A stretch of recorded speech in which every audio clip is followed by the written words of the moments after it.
Araky ny hitantsika angamba na henontsika teny amin'ny tambazotra sosialy dia misy andian'olona zany a miantso mampiasa ny Jirama no Grevy. Nisy anotrany hoe andian'olona sasatsasany hoy satria misy ihany koa mampiasa ny Jirama zay miresaka amin'ny tenako zany hoe tsy mankasitraka n'zany anao Grevy zany. Ny zavatra misy zany a dia ny fangatahany zareo dia ny anafoanana le natao hoe sata vaovao le nouveau statut zay napetraka voaingana zany zay. Fantatsika fa ny Jirama dia ao anatin'ny fanarenana tanteraka amin'izao fotoana izao. Ary maro be ny zavatra tsy maintsy atao ao anatin'io sata ny Jirama io sy les plans de redressement. Ka angamba mety misy amin'ireo mpiasa zany mety tsy azony tsara inona ny zava-misy ao anatin'io sata vaovao io na ny statut vaovao sy ny ao anatin'ny plan de redressement. Raha ny tokony ho izy moa zany tokony nisy fiaonana androany tamin'ny efatra sasany teto amin'ny ministera zany ifampiresahana amin'ny zareo gréviste zany zay miketrika hanao grevy kanefa moa tsy tonga ry zareo ary efa natsoina officiellement fa tsy tonga ry zareo. Ny varavara ministera ny angovo sy akoranafo dia misokatra mandrakariva amin'ny fifampiresahana, fifanazavana, ny fanomezana ny point rehetrarehetra zay tsy mazava aminy. Raha ny heninay mantsy dia ohatrany hoe tsy mazava aminy hoe sao dia mitondra makany amin'ny privatisation na makany amin'ny resaka fanalana piasa fa amafisiko eto fa ny statut ny Jirama vaovao dia tsy misy resaka privatisation, tsy misy resaka fanalana piasa fa fanatsarana ny zava-misy ny satany Jirama mba handeha any amin'le tena fanarenana tanteraka ny Jirama satria fantatsika izay. Mitokona ny piasan'ny Jirama manerana nosy araka ny voalazan'zareo omaly raha ny anisonerana eny aloha amin'izao fotoana izao ny eto Tananarivo zany tonga maro be ny piasan'ny Jirama anao zay fitokonana faobe izay mikatona ireo sampandrara rehetra dia ny fanamariana moa zany raha ny filazan'ny eny akianja amin'izao fotoana izao dia aty amin'ny raha sonerana ny resaka dia aty amin'ny ilany akaiky ny toby raha tsy mandrava aty ny mpitandro filaminana zany no mitoby amin'izao fotoana izao aloha dia mbola mitandahatra manatona ary tonga tsikelikely eny sonerana eny ny piasan'ny Jirama ho aneto Antananarivo renivohitra manokana zay fa ny any amin'ny faritra ihany koa dia miroso amin'izany ataontsika hoe fitokonana izany ny piasan'ny Jirama io zany dia mampametra-panontaniana n'ilay hoe misy fomba fijery satria ny ary eo ny tena magaga hoe ny mpikambana eo anivon'ny gouvernemanta zay ataontsika hoe mpitondra teny ny gouvernemanta ministry ny serasera sy ny kolontsaina fa hatreto aloha dia ohatrany hoe ilay serasera no tena iandreketany bebe kokoa ao anatin'ilay izy adiny tanteraka ny kolontsaina. Ministry ny serasera sy ny kolontsaina dia nanao fanambarana omaly ny amin'ny hoe ataonareo takalonaina ny vahoaka malagasy satria dia ataontsika hoe service essentiel ozy izy zany resaka jiro sy rano zany izany hoe stratégique le asan'ny Jirama ka tokony iodina foana ozy izy ary tsy tokony hanaovana takalonaina ny fiainam-bahoaka. Nanamafy an'izany ihany koa ny ministry ny angovo Andriamatoa Olivier Jean-Baptiste ary nanamafy fa hoe tovitovy amin'izay hoe service essentiel ty Jirama ity tokony iodina foana tsy tokony atao takalonaina ny vahoaka. Maromaro ihany koa ny gazety an-tsoratra zay ataontsika hoe momba na mitaditra kokoa ny zavatra ataon'ny fitondrana tamin'ity androany ity tena samy nanamafy an'izany ary manameloka an'izany avokoa ekena zato isan-jato izany zavatra zany essentiel ty herinaratra ity kanefa kosa mipetraka amin'ny fanontaniana hoe rehefa grevy mipiasa indrindraindrindra ny ao anivon'ny Jirama dia maika ary hain'ireo mpitondra fanjakana iry ny milaza hoe service essentiel izy ity maika ary samy miezaka ny ataontsika hoe mamono afo eo anatreny zany ary voalaza hatrany amin'ny hoe ny varavarana ny misokatry zay dia miandrainareo foany afaka mifampidinika mifampiresaka misokatra nefa nilay piasan'ny Jirama omaly raha mifanambaranao nataon'zareo omaly efa intelo nangataka an'izany fiaonana izany nangataka an'izany fifampiresahana izany tsy nisy fandraisana na indray mandeha ary ka nahatonga an'zareo nanapa-kevitra iroso am'zany ataontsika hoe fitokonana faobe zany. De eo ny mampametra-panontaniana hoe rehefa ilay mpiasany Jirama ve no mitaky ary mitokona ohatra zao de voalaza ary hainy zareo no miteny hoe essentiel ty zavatra ty. Fa rehefa délestage zany de manahoana? Izany hoe ny délestage izay efa mampoly ny ora isan'andro ny fahatapahana tsy essentiel ve reny? Izany hoe tsy ilaina ve fa aleo ny olona hiaritra ny fahatapahan-jiro ao satria tsy essentiel ny azy. Ary io ny magaga amin'ny resaka délestage de tsy misy miteny na ny tompona andraikitra fa ny anaty tambazotra mametraka an'ilay ataontsika hoe planinina fotsiny de izay. Zany mitady interview amin'ny Jirama zany moa zany de efa tena hoe sarotrarotra ho an'ny mpanao gazety. De eo ihany koa ilay hoe tsy akoatran'le hoe tsy miteny fa misitry belona tsy te hanazava ny mahakasika an'izany satria nisy fotoana azy ny ministry ny angofona ny tanin'ny mpanao gazety tery amin'ny kianja amin'ny Barea nitsoka mpanao gazety mihitsy ilay ministra. Tsy te hiresaka an'izany ataontsika hoe délestage zany. Inona ny tena antony? Io délestage io ihany koa de tsy misy mahita hodiny mpitondra fanjakana tsy jerena satria mamotika ny fiarina sy ny arikarena faobe ny asan'ny mponina amin'ny fiainana andavanandro mihitsy ity olan'ny délestage ity. De eo ny mampametra-panontaniana hoe rehefa inona zany no ilazana fa tokony iodina foana ilay izy de rehefa inona no ilazana fa tsy tokony iodina foana na hoe mangina fotsiny am'izao ilay ataontsika hoe tompona andraikitra. Zay ilay ataontsika hoe rehefa may ve ny endimboanjo de lazaina fa essentiel lay resaka herinaratra na ohatra zany. Raha ny fampitana vaovao zao avy any Tomasina amin'ny mpanao gazetintsika any Tomasina ihany koa am'izao oro zao de mikatona ny maso ivo ary no banana fiara lehibe maromaro eo anoloan'ny birao. Tsy misy ihany koa ny fandraisana mpanjifa. Ireo mpiasa kosa de mitokona ao anatin'ny Jirama. Zay zany ny any Tomasina am'izao fotoana zao ny zavatra misy isaorana ny namantsika réunion nandefa an'izany fanampi-panazavana izany. Horesantsika bebe kokoa moa ny fivoarany izany ataontsika hoe fitokonan'ny Jirama izany fenoasina fa ny tena manitona sy misarika ny saitsika ihany koa de le hoe maninona ny vahoaka malagasy ny mpitondra malagasy izay ataontsika hoe ireo fahefanam-panatanteraka ireo no misarika sy manentana ny olona andeha hivoaka ny ivelany hitady ravinahitra. Izany hoe efa nisy fotoana moa ny ministry ny fopy sy ny fampananana asa moa zany de tena nanazava mihitsy hoe tombotsoan'ny malagasy ny fandehanana makany Canada. Tombotsoa zareo zany ary mampitombo ny ataontsika hoe ny arikareny eto toerana satria ireo mpiasa any Canada ireo de mandefa vola manampy fianakaviany aty atandrazana sy ny sisa. De eo ny mampametra-panontaniana hoe izany ve ny fomba fijery anana ny lay mpitondra fanjakana atsika izay famporosiana ny olona hivoaka ny ivelan'izay. Ireo mpitsabo azy efa tsy fidina satria raha ny fanadihadina natao sy ny zavatra misy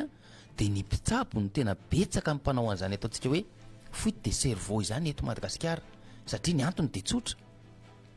tsy zarizary ny fandraisana eto raha tsy ilaza fa tsy ny karama ny asa betsaka ny tsindry sy ny ramatahora betsaka araka nefa nyteneniko teo hoe ny mpiasa-panjakana ny mahatonga azy tsy mamokatra ane de tsotra mitaintaina izy miandry an'ilay filan-kevitry ny ministra alaroby. Mitaintaina izy latsinainy talata alaroby 3 andro izy zany mitaintaina foana. Raha ohatra ka voatazona izy ny alaroby tsy mivoaka ny filan-kevitry ny ministra miaby Rocher azy teo amin'le toerana zay am'izay zany izy voanao ny asany alakamisy. lakamisy de zoma moa zany a ny tapany maraina any ahoana ny ahitantsika vokatra ao anatrehan' zany a condition rehetrarehetra zany sao de misy anampiny fenoasina natrehan'izay ankasitrahana gaeton tao anatin'izay resaka vavandresaka izay amin'ny akapobeny a arabaina ihany ko ary de manararoatra ihany ko mirarosoa anareo mpiaino a miondrika mpanajana ihany ko anefa ho an'izay rehetra dona-pahoriana ao anatin'ity androny alarby ity a nefa na izany ihany ko de makaherentsika rehetra hitrakana de atao ara hoe ao anatin'ny mangity sy mafaitra ny ady-piainana malagasy ankehitriny a tafalatsaka anatin'ny fahaterena sy ny kizo fary isika tsy manana intsony vare ho andraindraina inona zany le ho atao a inona le zavatra endrasan'ny tsirairay avy ao anatin'izany fotoana rehetrarehetra zany efa natsidikitsika teo ny resaka ny hoe jirama teo etsekilany ihany ko moa zany ny resaka nataon'ny ministry ny fampanananasa zay anisan'ny tena nahalasan'ny saina tokoa malasan'ny saina satria ohatrany to hiverina ny amin'ilay resaky nga filohan'ny filopirenen'ny Rwanda am'le hoe ny fahavoazantsika afrikanina matetika de ataontsika ohatran'ny cimetière na hoe fasana ilay firenena ka lasa isika mandeha mikatsaka zay mahasoa ny ivelany na any am'ireo firenena zay iverina fa mandroso de rehefa mody mandry isika de miverina eto tanyrazana indray ary matetika aza de to enjanay mihitsy aza lay fampidina ny vatana mangatsika sanatria avy ny vavana diny lera raha misy takan'izay a de ilanatsiny aloha fa izay anefa le zava-misy iainany eto Madagasikara hoe rehefa mody mandry ianao de apodina to ohatrany hoe mampalahelo hoe ilevina tany anetanin'olona le vatatena de alora nga apodina izy a mba ho asin'lay firenena fa rehefa ao anatin'le fahavelomany ianao a inona ny tena asan'le firenena inona ny anjara brikinao am'ty firenena ity anene le izy anene le zavatra tena kendrentsika sy takitsika ho an'ny fanjakana ho an'ny rehetra malasa saina sady ohatrany to mampiome ihany angamba raha ilazana anazy gaetony am'le hoe rehefa najoro tamin'izany fotoana zany ge reo ministra reo ohatra de iriariavana mihitsy hoe na nianatra tary ivelany na mita sapam-pianarana tahaka zao ny CV mipopoka tsara zany CV zao fa tamin'ny 20 volana jona ihany ko nge rehefa nanao matso isika nanao matso teo zareo de nitany saina daholo ny gradany reto olobe bokotra rehetrareto de nyresaka hoe navita sampam-pianarana tany ala frantsa tam'izao an'izao sapam-piofanana tam'izao de reny zavatra reny eny tsy tononona fotsiny fa reny ve mba mampangorooro ny fonao ihany ko amin'ny Malagasy ianao hoe mitaninao ny tanyrazanao ane zany tsy afaka mokatra olo manga itsony vare tsy misy olo manga itsony ve mivoaka eto amin'ity tanyrazanao ity fa na misy ary de anasony firenen'ny hafa de ohatrany hoe mba mietrereta ihany ianao andriamato ministra raha am'ireny resaka ao reny a mampidi-bola ho an'ny fanjakana ahoana moa zany ny vahoaka Malagasy mandeha mila ravinahitra any ivelany ihany mampidi-bola ahoana fa mifianakaviana izy izy ianao araha ianao ihany ane de nilazan'izany hoe rehefa tonga avy any izy mandefa vola izy man'ny fianakaviana manarina trano fa tramobe tsisy jiro atao inona moa tramobe tsisy hanina atao inona moa ary ny firenena manahoana am'izay fotoana zay le hoe nangatahana taminareo hatramin'izay omeo asa fa kaminareo zany ame asa vahoaka de ohatra mifafinaretanao anareo fotsiny mahita vahoaka Malagasy hoe andeha iondrana ary amporisihana mihitsy le vahoaka Malagasy hoe ana miondrana ary tam'ireny moa zany de tadidiko tsara fa tena vola ny faliana sy ny reharehana mihitsy hoe tena nanomboka ny taona 124 a miisatra any amin'ny 750 ano any isa taona ny ataontsika hoe intellect zany hoe ny olona manam-pahaizana malagasy ankoatran'ilay ataontsika hoe ouvrier moa zany lay mpiasa madinidinika miazo an'ny Canada izany hoe ohatrany hoe tena izay ve le vahaolana hita ny amin'ny firenena hafa aza nefa ny aty Afrika raha tsy ilaza fa tsy ny aiza moa le misy an'ny Ibrahim Traoré am'izao fotoana zao Burkina Faso ny Burkina Faso aza ny teratany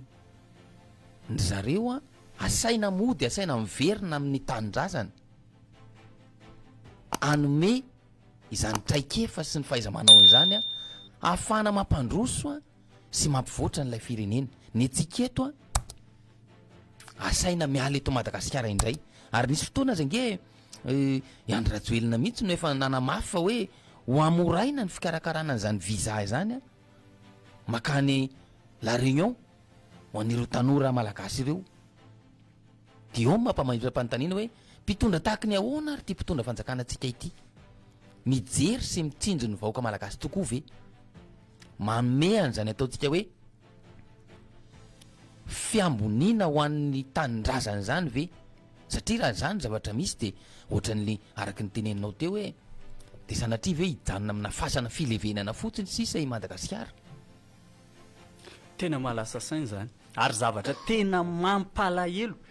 ankehitriny moa zany sanatria avy mivavana diny lelany ary tsy hisy ihany koa zany hoe maty hitsangana fa raha zany misy angamba dia tena manopatra amin'ny razana ny amin'ny zavatra ataontsika amin'izao fotoana izao hoe matimaty foana sanatria amin'ny mivavana diny lela ny razantsika menakavo ny tolona ny fahaleovan-tena ny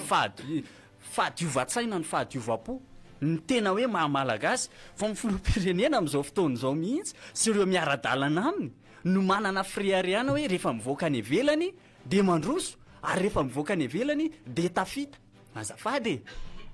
fa andao aloha apetrao amin'ny tany tsara ny tongotra apetrao amin'ny tany ny tongotra dia jereo tsara aloha dia mba hamariny kely aloha ny ondanareo fa sao dia mba mivadik'ondanareo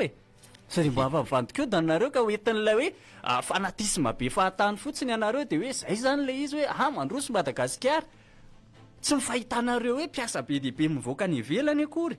dia ampilazanareo fa hoe mandroso Madagasikara ary hoe mampandroso amin'ny Madagasikara ny fahitanareo malagasy mila ravinahitra any amin'ireny firenenireny fa ndeha antanina nge na niavatsika zay manakavana raha mipetraka any amin'ireny toeranireny fa fijaliana sy fahoriana nge ny iainany mafy ane zany hoe lavitry ny fianakavianao zany mbola hafa ihany le eto tanindrazana hoe na misy arany tsy ampysira ohatra dia mba mandondona fa ny ivelany ihany tsy izany zany fiainany samy makahoazany ihany dia tolona ambony vatolampy netomitsika nisy fotoana ary tam'ireny efa voalaza mihitsy hoe mandroso Madagasikara satria mitohana ny fifamoivoizana efa voalaza ihany koa hoe mandroso Madagasikara satria efa betsaka ny metsena amin'ireny grande surface reny efa natao ary nyresahan'ny mpitondra avokoa zany ary zay ny mampametra-panontaniana hoe ohatrohatry ny ahoana ary ilay fomba fijery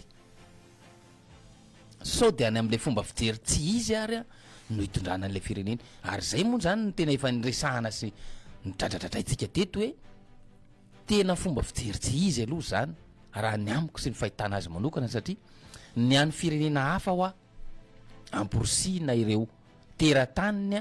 iverina ny tanindrazana ny antsiketo zany dia le mifanohitra amin'izay ary azadino fa i Andry Rajoelina mihitsy no efa nyteny hoe ho amoraina ny fahazon'ny tanora malagasy visa andeha ho an'ny La Réunion sy ny sisa dia hitantsika amin'izany fa tsy manana n'izany ataontsika hoe finiavana ary io ny olana amin'io ne dia ty resaka asa ny sehatry ny asa moa eto amintsika manahoana mba manontany any le ataontsika hoe mpiasa-panjakana zany oviana moa ny mpiasa-panjakana nandray zany hoe fisindrota karama farany zany indrindra amin'izao fasarotana miaina sy lalovany firenena zao fa raha miresaka an'izay any isika eo amin'le fahadiso-kevitra mihitsy zany ny tena hoe fototra anankiray mampikorotana an'le firenena fa eo ihany koa ilay atao hoe diso fakatahaka ho an'ny fitondrana malagasy satria tsy vao izao anie ny fitondrana malagasy ny mandray ohatra amina firenena manodidina azy mandray ohatra amin'ny firenena manodidina azy ny amin'ny fandrosoan'ny Madagasikara zay iverina fa hoe fahadisoana tanteraka ary diso ilay lalana tokony izoran'ny Madagasikara ao anatin'izay fijery zay satria raha hitady fandrosoana ho amin'ny Madagasikara isika tsy ndeha akatahaka amin'ny frantsay isika hoe ohatra ny frantsay nge zao hoe ohatra hoe tsy manana an'izao izy Madagasikara tao anatin'ny 5 taona navita nanangana hôpitaly manara-penitra 30 izy mifiloam-pirenena tsy any ene le zavatra hiazaka izany tsy any ene le tanjony tsy any le fifaninanany fa hoe inona ny zavatra misy eo amin'ny firenenao inona ny zavatra tsy misy eo anatin'ny firenenao dia ny zavatra tsy misy kanefa ilain'ny vahoaka ao aminao omeo anazy zay ary dia diavo raha mitady mpamatsy vola ianao dia iza ny afaka hampiasa vola eo amin'ny firenenao io mba hanananao an'izay atao hoe fivoarana izay mba tena mandroso ny firenenao amin'izany vanim-potoana zany fa tsy andeha hakatahaka ny firenen-kafa ianao